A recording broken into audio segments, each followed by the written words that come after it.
Hi, I'm Ilisha. Today I'll be explaining about the history of multiple intelligence. When someone is asked about the word intelligence, the concept of IQ testing may immediately come to their mind. Intelligence is also known as our ability to acquire and apply knowledge, whereby it is simply means something that we are born with or something that can be measured. One of such conception is the theory of multiple intelligence, which were introduced by Harvard physiologist, whom is also known as Howard Gardner. The theory implies that the conventional intelligence scientific views are too limited.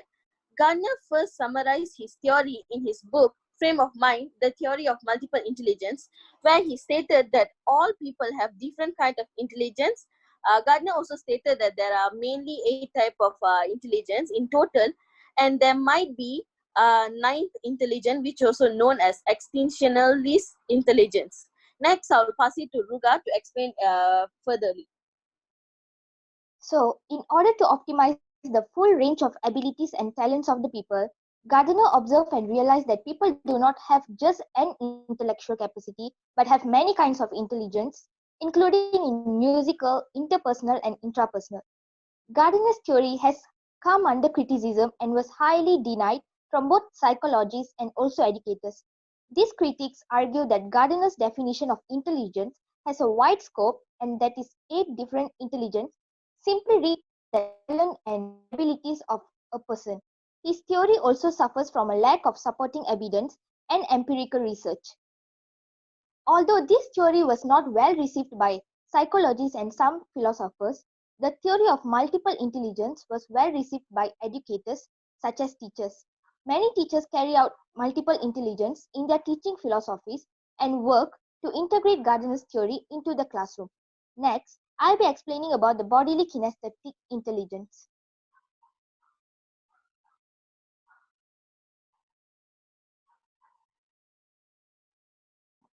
If a person have a strong involvement for learning by using their body, kinesthetic intelligence is probably one of their strengths and capability. Some people call this being a kinesthetic learner or a tactile learner. A particular person who has an interest for learning new things through bodily kinesthetic intelligence usually has certain qualities.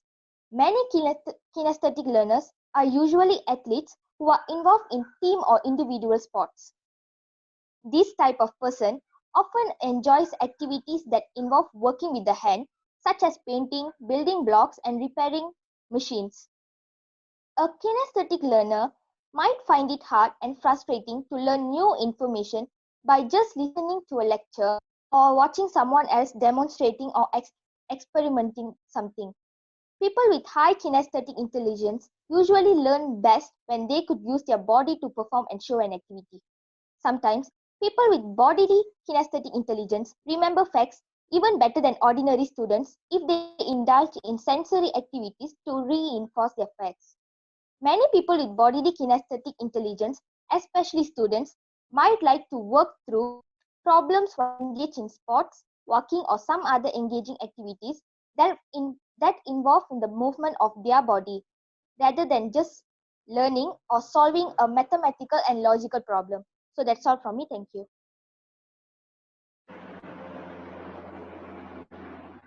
Next is musical intelligence. Musical intelligence is one of Howard Gardner's 9 multiple intelligence, which were outlined in his book. But musical intelligence is also better known as music smart. Learners who enjoy using a musical smart intelligence learns to show response to sound, rhythm, tone, and music. Since there's a strong auditory component to this multiple intelligence, they will use this musical intelligence as a primary medium for learning and processing knowledge. In a weaker area of multiple intelligence, when faced with challenge, encourage your child to think about activities or ways to connect with these weak areas to their strongest multiple intelligence. People with musical intelligence identify sounds and tones without any obstacles. They appreciate music and rhythms. They also have excellent music skills that they can easily learn a song or melody. They also notice when someone is singing off key, and they also have they are even perfect to mimic sounds and others' intonation. Musical intelligence is dedicated to know how skillful an individual is performing, composing, and appreciating music. Individual usually excelling in this intelligence will use rhythms and patterns to assist with learning. Not surprisingly, musicians, composers, music band directors are among these gardeners sees as having high musical intelligence. Encouraging students to enhance their musical intelligence means using art to develop students' skill and understanding within across their disciplines. There are, however, some researchers who feel that musical intelligence should not be viewed as an intelligence but should be viewed as a talent. They argue that musical intelligence is categorized as a talent because it does not have a chance change to meet new demands. That's all from me.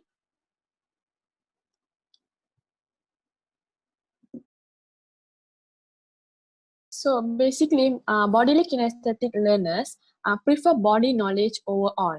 Movement acts as their learning aid in their life. So the characteristic will be they are good at dancing movement and also tends to remember things by doing it. So basically, kinesthetic learners have multiple abilities which helps them to excel in this field. First, they are good at sports and also has excellent high hand coordination. So basically, in musical intelligence, they normally have knowledge in performing, composing, and also they appreciate music. So the characteristic of this musical intelligence is they can listen actively and also they enjoy performing. Moving on to the strengths, those who have this intelligence, they have a very deep passion for music and also excellent at thought patterns, rhythms, and sounds.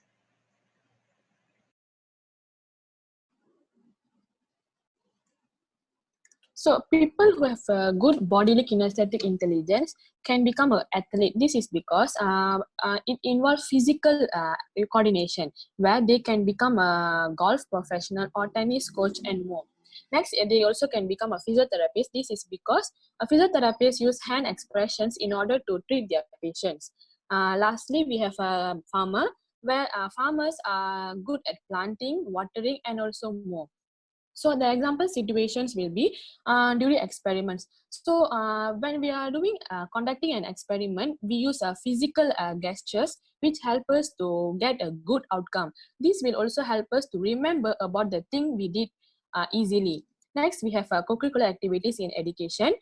So these involve sports activities such as football, badminton, netball, and more. Lastly, we have body fitness. So whenever we attend any yoga or any Zumba activities, soft movement activities, it helps us to stay fit and also healthy. So moving on to musical intelligence, those who master this intelligence, they can consider these following careers such as becoming a musical teacher, speech pathologist where they can use musical component to train their patient to develop their speech abilities, and also by becoming a songwriter by creating and composing a song. This intelligence also can be used in several situations like using audio narration in recording subject matters to be used as study material. Second would be singing and performing in competitions by showing our talents in musical field. And lastly would be songwriting where they can create new song and compose it.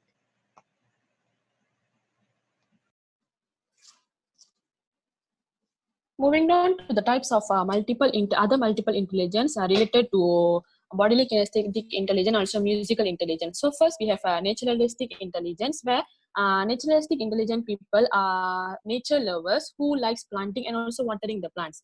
Next, we have a logical mathematical, where we use knowledge such as reasoning and calculations. So we use hand gestures for hand-based calculation, where we use abacus or any mathematical tools. Next is intrapersonal. Intrapersonal help us to enhance new soft skill and become a talented person. This is because normally the intrapersonal individual are interested in self-employments. Next is interpersonal. During whenever we attend any yoga classes or any Zumba classes or dance classes, it helps us to get more friends. Next, musical. Musical and bodily kinesthetic is very related. This is because to play in musical instruments, we need hand expressions, and also for music, we need dance, we need music. Next is visual and spatial. for handling experiments, which helps the students to remember more about the theories. Lastly, we have linguistic and verbal. So for example, during presentation, we use hand expression or hand gestures in order to attract the crowd's attention towards us. Next, moving on to the relationship between musical intelligence with other multiple intelligence. So basically, those who have a naturalistic intelligence, they like to connect with nature so they can listen to song while traveling to the desired destination. Next, those who have logical mathematical intelligence, they can listen to music while solving problems to relax and release stress. Next, those who possess interpersonal intelligence, they like to spend time by their own so they can listen and sing to overcome their loneliness. Moving on to the interpersonal, those who possess this intelligence, they can connect with people who have same interest or taste in a particular music. Next, in a bodily kinesthetic intelligence, those who possess this intelligence, they can dance according to the beats and rhythms played in a music. Next, those who have a visual spatial intelligence, they can listen to music to calm and can even help to visualize certain sceneries. Last but not least, those who possess a lingual verbal intelligence, they can use musical components to deliver certain information to grasp people's attention.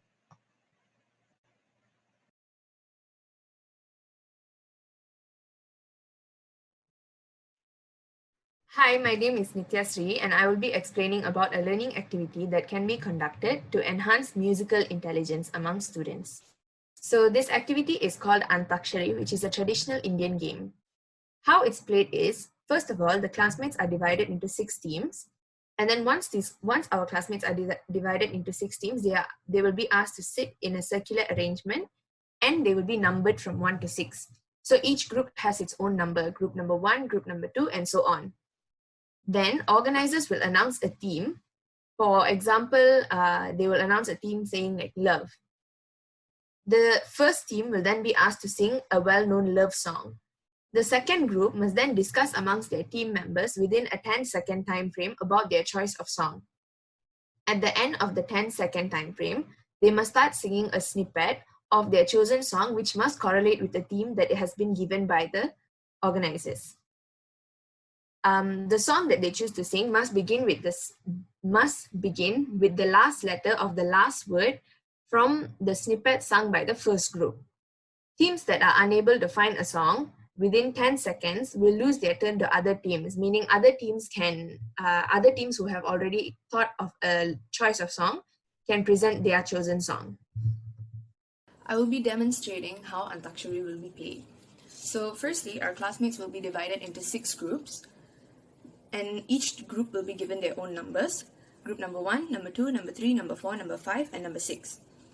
And they will be seated in a circular arrangement in anti-clockwise position, so that their turns will also be in anti-clockwise position. How the game is played is, at the beginning of each round consists of 6 turns, by the way. At the beginning of each round, the organizers will be giving the organizers will announce a theme. For example, if the theme is love, then the songs chosen during this round should all be related to love. The first team will be given a song by the organizers, and they have to sing a snippet of that song. The second team is then given 10 seconds, a 10-second time frame to discuss with their group members and finalize a song which they are going to respond with. The second team's choice of song must start with the last alphabet from the last word of the snippet that the first team has sung. And the same goes for the third team. The third team must also choose their song based on the last alphabet of the last word from the song that the second team has sung, and so on. If each team cannot come up with a song within this 10-second time frame, their turn will then be open for other teams to answer. For example, if it's the third team's turn to answer and they can't finalize a song within 10 seconds, that turn will then be open to team number 4, 5, 6, 1.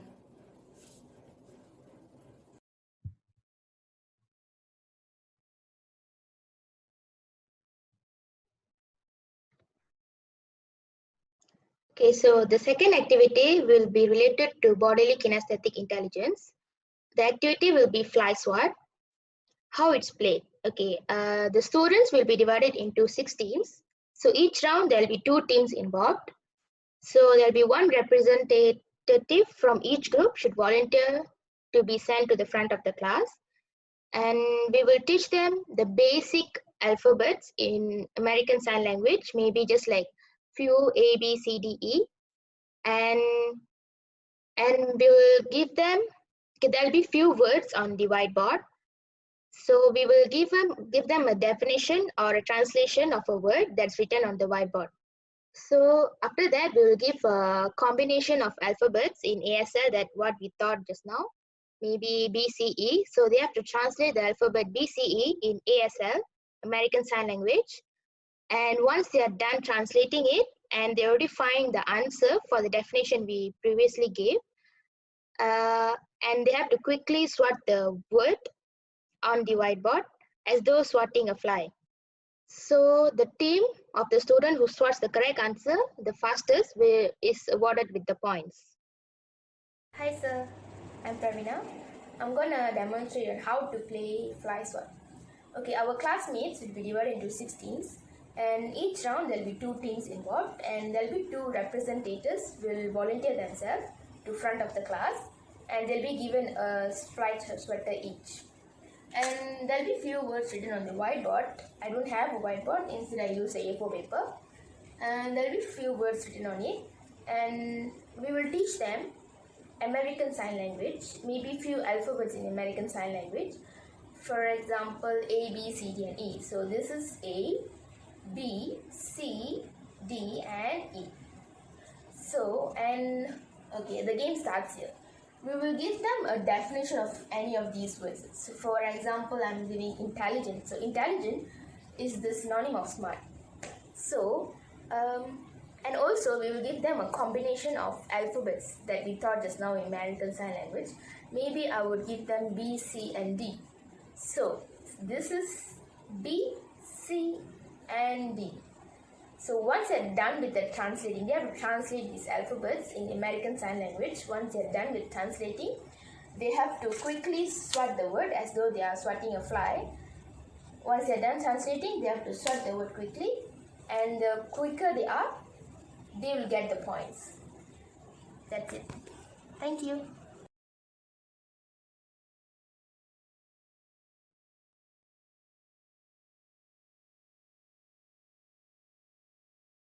Hi, my name is Vishal, and I'll be explaining about the conclusion. In the conclusion, we have benefits of considering multiple intelligence in education system, and that is few. First is higher academic achievement of students can be obtained by implementing the multiple intelligence theory in education system. Like every student have different different intelligence based on their birth and the way they grow up. So not everyone can be teach the same thing with same technique. So different people require different technique to be taught, and this will lead to higher academic achievement. And second is student can be developed new skill depend on their intelligence. So for example, one person have maybe one or more than one intelligence, like bodily kinesthetic and musical. When they participate in an activity which have interpersonal and intrapersonal kind of activities, they tend to learn new things which helps them in future. The third point is understanding between students and teacher will increase. This is because there'll be a communication or an interaction between students and teachers when the activity is conducted. And number 4 is student will be able to increase their self-esteem, which leads students to become more independent. So when someone is learning something new which they have no experience before, or they are afraid of it, once they try, they will get used to it, and they'll be more confident to do new things in future. That's all from me. Thanks.